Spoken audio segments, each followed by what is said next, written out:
Hello everyone and welcome back to Revmasters. You join me in my parents' driveway next to a busy road, well not actually too busy road, it's not too bad today, bit of windy, but what I've got tuned up for you today is my first solo modding experience. I think a car is coming. No, it's the wind, there's no car coming. Today I am going to be changing my car stereo unit because it's awful, absolutely terrible. It says Extron system, really bad, hate it so much. Instead what I got is this, hang on a second, it's a Kenwood DMX 7722 DABS monitor with receiver. I got this simply because I was assured that it would fit my car. That's one reason. Another reason, it's got wireless Apple CarPlay and Android Auto. It comes with DAB radio, which is good. Kenwood seemed to be a pretty good brand, and also the company I got this from,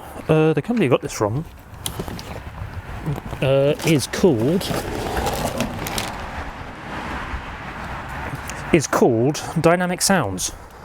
Company I got this from, because they provide everything. They provide brackets for the car instead of trying to buy that solo. Because the bracket I got for the Extrons is awful. It's so bad. Whereas this one is sort of more official, and videos I've seen online, sorry I'm trying to block out the wind, videos I've seen online say that this bracket is pretty good, and it comes with that. It came with a few other extras, a few other carbon fibre things for the inside as well, just little sticky things.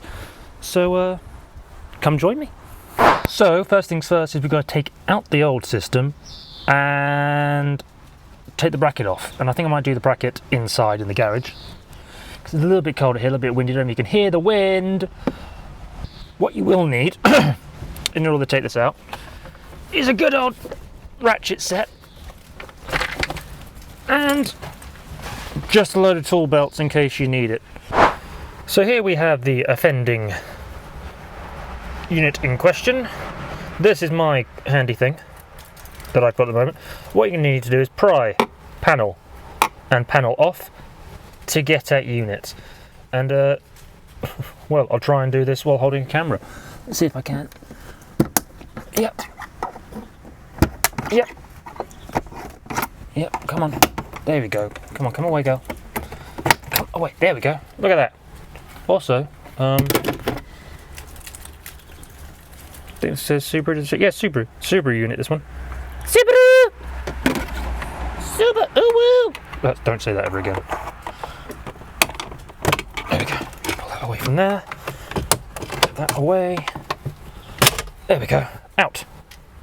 Nice and easy. And there's the unit. It's got these bolts, one there and one back there. Hello. And then one on this side. There. And there. So that's where you need your ratchet for. The biggest problem I've got is I don't know wiring. So we'll see how this goes. Aha! That was a 10mm. In case you're worried, it's always a 10 or an 8. Right, let's have a wee little look here. One. No, that's tightening, you fucking knobhead. There we go. That's loosening it.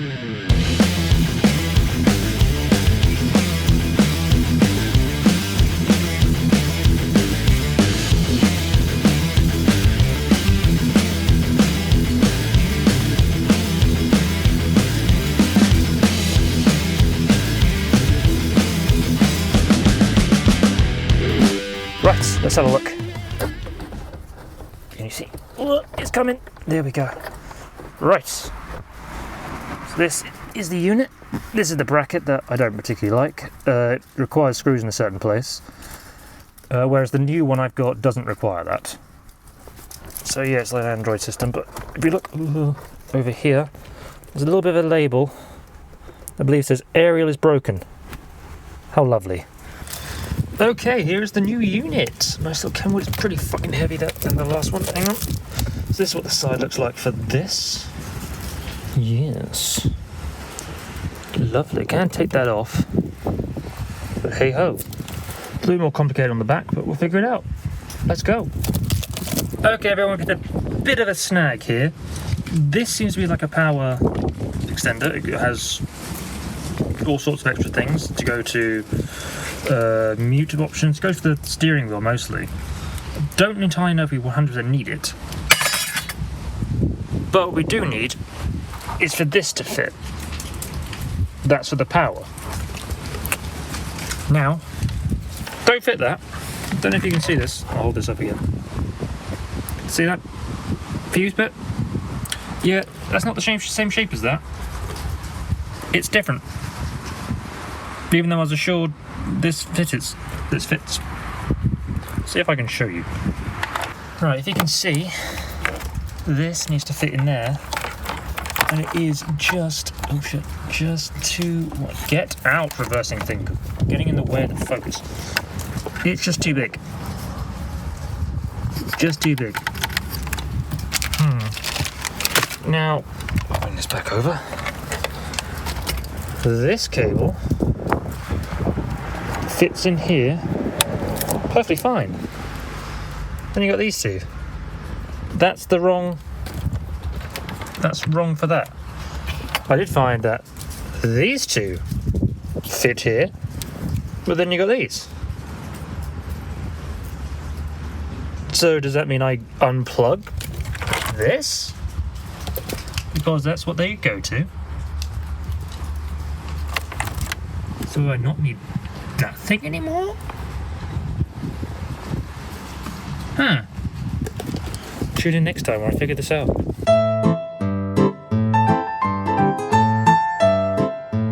Okay, so I've got this out. I think I remember where everything goes. But let's try and plug the other ones in to see what happens.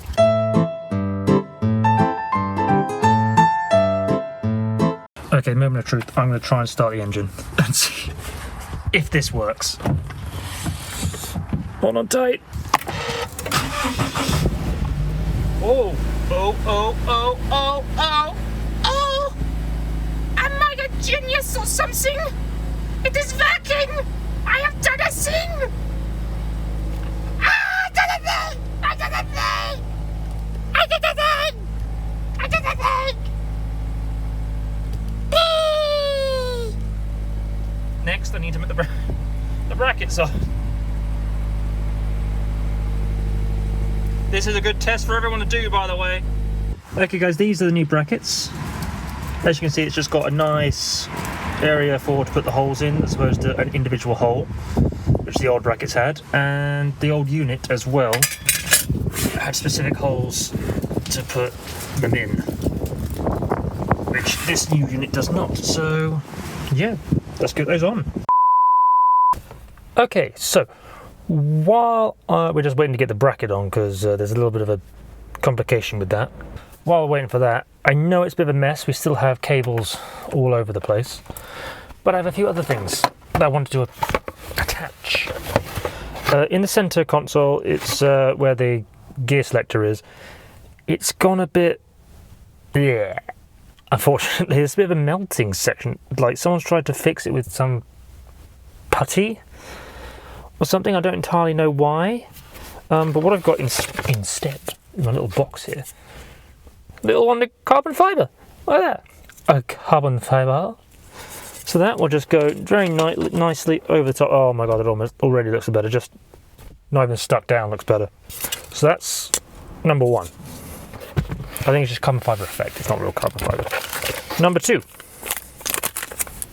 Now you see that? It's another carbon fibre thing to go in between the heated seat buttons, because it's just black there. Okay, that will just go there. Very nice, a little bit extra. Next, it's a ring. It's a carbon fibre ring. There's a silver bit around the start-stop button, the ignition button, the ignition button. Silver bit around there. This is carbon fibre. We'll go around that as well. I think I'm setting a theme here, right? Next, this is a carbon fibre panel to go by the temperature controls, the aircon unit.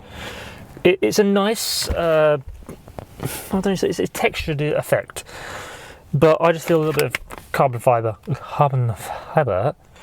will spruce it up a bit. I'll go back and get the other stuff, because there's some more things to do, but there's some cleaning you need to do as well. because it's filthy. Press the air can. Get all the muck out of here. And number C, these things. I'll show you what they are. I don't know how to fit them. No idea at all. But they're these things. They go over these. There we go, I fitted it. Well, let's get modern. Gonna need a montage.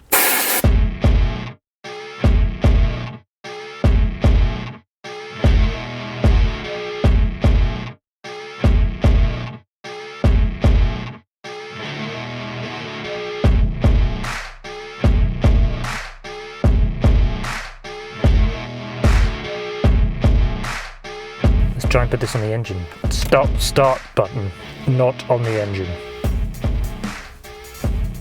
Just doesn't go there.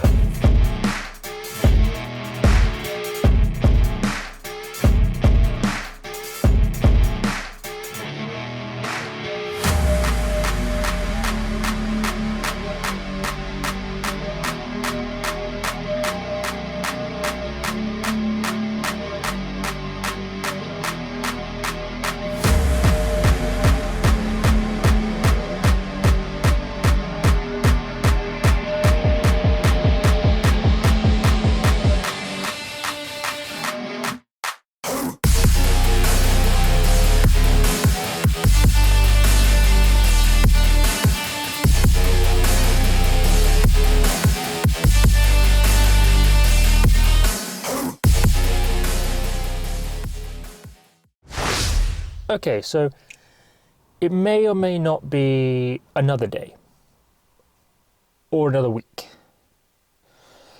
But I will tell you a little bit that happened, which was I tried to put on the bracket for the stereo unit for the double DIN system, and it was a bit finicky where to put it. You had to drill your own holes. You had to drill your own holes all over the place, and we kept having to drill holes here and then a little bit there and a little bit there, a little bit there, which is fine because you just put the screw in and tighten it to that section. But it started raining and it was just like, oh God, seriously, we don't want to do this in the rain and set it up. So we didn't film the brackets going on. Didn't film the actual thing going in either, which I can do for you. Well, I can't film it in, but I can show you what it looks like now. Okay, so this is the unit in place. There it is, all in. As you can see, there are gaps all the way around the edge there. Not at the top, not at the top, but all the way around the edge there's gaps. That's because this unit is about 180 millimeters wide, they said, and the average Toyota one is 200. And the last one was about that, so that's why that doesn't fit. So there's gaps, there's panel gaps, all here, which is lovely, isn't it? Now, if you just hold on a second. There we go. These are the brackets that you put on. That bolt there, and that little bolt down there. Don't know if you can see. Oh no, whoa. That's the screw there.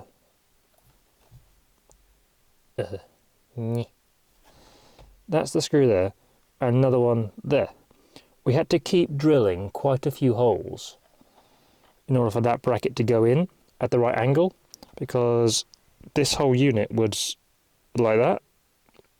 It still needs to kind of be a little bit more canted towards the top down a little bit, bottom in I think a little bit, but that is it in.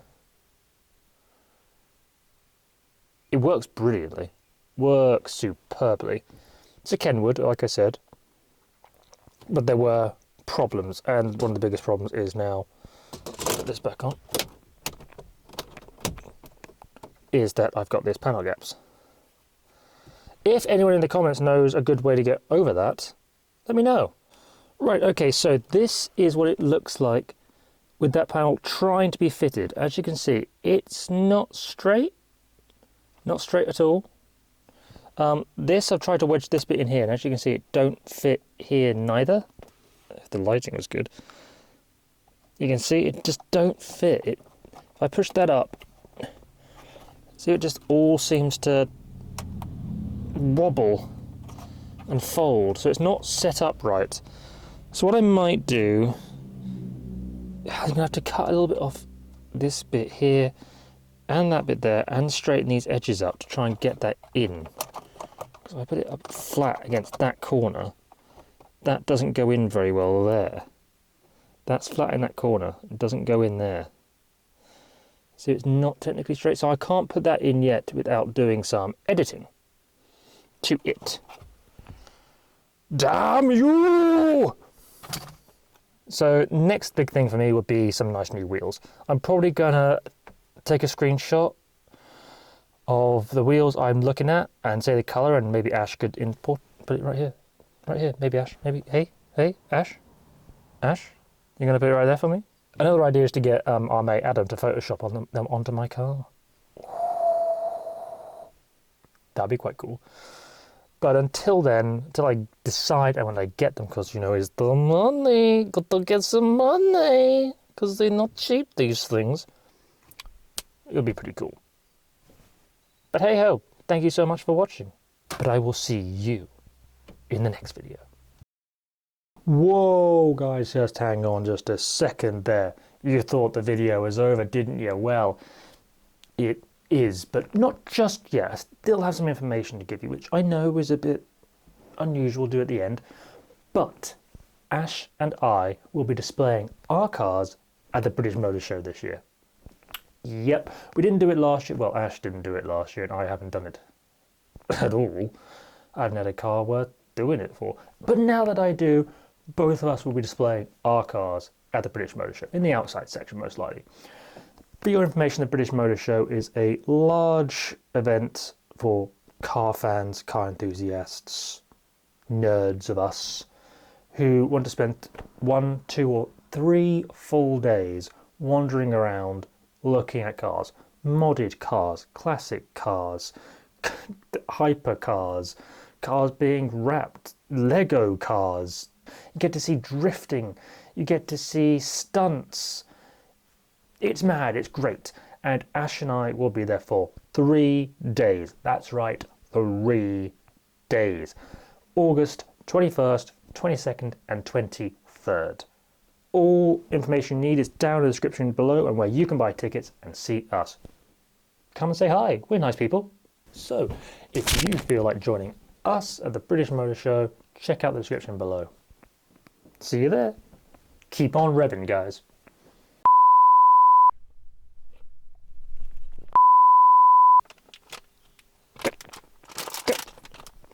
Get off!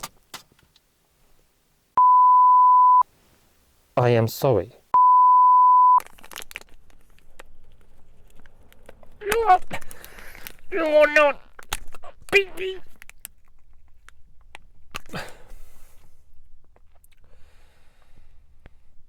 Okay, so it beat me.